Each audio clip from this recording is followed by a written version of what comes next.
Chapter 6. It's been 53 days since Ryle walked out of my apartment that morning. Which means it's been 53 days since I've heard from him. But that's okay, because for the last 53 days, I've been too busy to really give him much thought as I prepared for this moment. Ready? Alyssa says.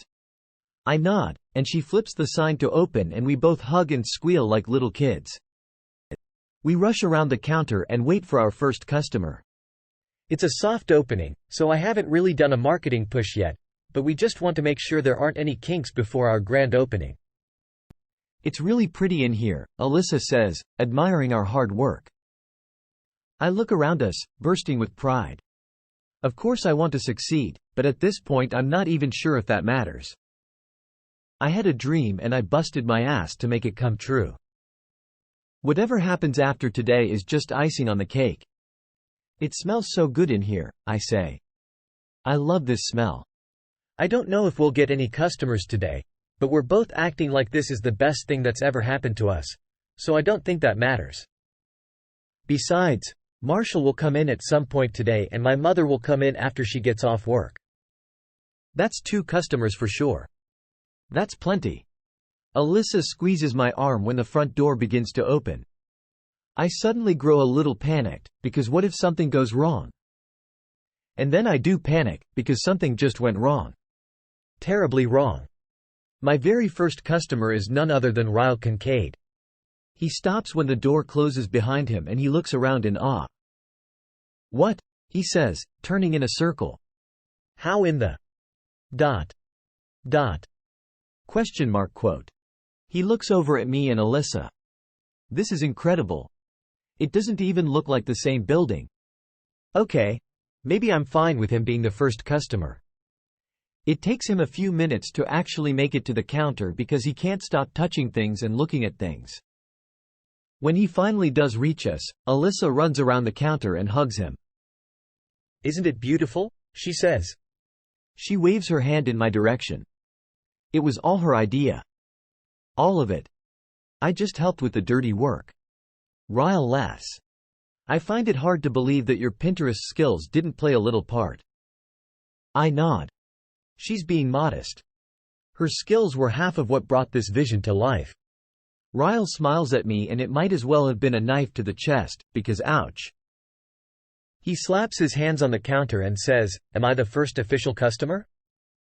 Alyssa hands him one of our flyers. You have to actually buy something to be considered a customer. Ryle glances over the flyer and then sets it back down on the counter. He walks to one of the displays and grabs a vase full of purple lilies. I want these, he says, setting them on the counter. I smile, wondering if he realizes he just picked lilies. Kind of ironic. Do you want us to deliver them somewhere? Alyssa says. You guys deliver? Alyssa and I don't, I reply. We have a delivery driver on standby. We weren't sure if we'd actually need him today. Are you actually buying these for a girl? Alyssa asks. She's just prying into her brother's love life like a sister would naturally do, but I catch myself stepping closer to her so I can hear his answer better. I am, he says. His eyes meet mine and he adds, I don't think about her very much, though. Hardly ever. Alyssa grabs a card and slides it to him. Poor girl, she says. You are such a dick. She taps her finger on the card. Write your message to her on the front and the address you want them delivered to on the back. I watch him as he bends over the card and writes on both sides. I know I don't have a right, but I'm brimming with jealousy. Are you bringing this girl to my birthday party Friday? Alyssa asks him. I watch his reaction closely. He just shakes his head and without looking up he says, No. Are you going, Lily? I can't tell by his voice alone if he's hoping I'll be there or hoping I won't. Considering the stress I seem to cause him, I'm guessing it's the latter. I haven't decided yet. She'll be there, Alyssa says, answering for me. She looks at me and narrows her eyes. You're coming to my party whether you like it or not. If you don't show up, I'll quit. When Ryle is finished writing, he tucks the card into the envelope attached to the flowers. Alyssa rings up his total and he pays in cash. He looks at me while he's counting out his money.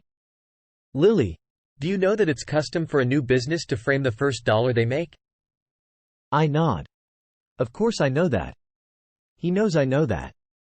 He's just rubbing it in my face that his dollar will be the one framed on my wall for the life of this store. I almost encourage Alyssa to give him a refund, but this is business. I have to leave my wounded on the counter to get my attention. He dips his head a little and, with a genuine smile, he says, "Congratulations, Lily." He turns and walks out of the store. As soon as the door closes behind him, Alyssa is grabbing for the envelope. Who in the hell is he sending flowers to? She says as she pulls the card out.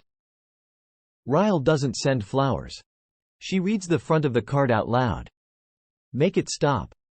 Holy shit. She stares at it for a moment, repeating the phrase. Make it stop? What in the hell does that even mean? She asks. I can't take it another second. I grab the card from her and flip it over. She leans over and reads the back of it with me. He is such an idiot, she says with a laugh. He wrote the address to our floral shop on the back. She takes the card out of my hands. Wow. Ryle just bought me flowers. Not just any flower. He bought me a bouquet of lilies. Alyssa picks up her phone. I'll text him and tell him he screwed up. She shoots him a text and then laughs as she stares at the flowers. How can a neurosurgeon be such an idiot? I can't stop grinning. I'm relieved she's staring at the flowers and not at me, or she may put two and two together.